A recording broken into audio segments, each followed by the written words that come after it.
Ah Brice, je vois que tu continues d'utiliser des petits conseils. Ouais, carrément. On avait évoqué des petits tips, des petits conseils supplémentaires.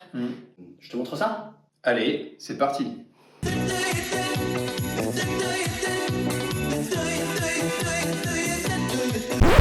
Waouh! Je crois qu'on s'est pas compris Brice en fait. Pourquoi? Je t'ai parlé de mouvement, mais, Ah ouais? mais de micro-pause active en fait, sur ton temps de travail. Ah ok. Ok.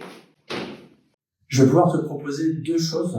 La première chose déjà qui peut être faite très souvent, ça va être pour activer cette zone-là, d'un point de vue musculaire, d'un point de vue mobilité articulaire aussi, ça va être effectivement, tu vois, de laisser les bras ballants et puis faire des rotations d'épaule. Le premier principe à garder en tête, c'est pas de douleur. Faut pas que ça fasse mal. Ça peut être dans un sens, 5, 6 mouvements, enchaînés dans l'autre sens,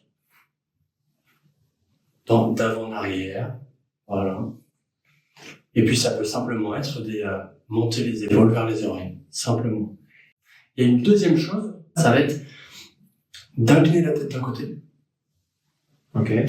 Tu dois ressentir la partie trapèze ici. Oui. Si les douleurs elles sont un peu plus vers l'arrière, dans cette position-là, tu peux laisser tomber le menton un petit peu vers l'avant. Et l'étirement va se dissiper un peu vers l'arrière. Oui. On peut majorer ça en poussant la main opposée vers le sol, comme si tu cherchais à abaisser l'épaule. Et ça va accentuer l'étirement. 20 secondes, 30 secondes, c'est le format idéal. Régulier. Et régulier, c'est-à-dire plusieurs fois par jour? Donc, plusieurs fois par jour. Quand tu t'y mets, dis-toi qu'en 2 minutes, tu as fait un côté, l'autre côté, 2 fois. Ok, ça marche. C'est pas excessif en soi et ça devra vraiment être bénéfique. Je vais tester ça. Super. A few minutes later. T'oublies pas qu'on a un point dans 5 minutes? Totalement, ouais.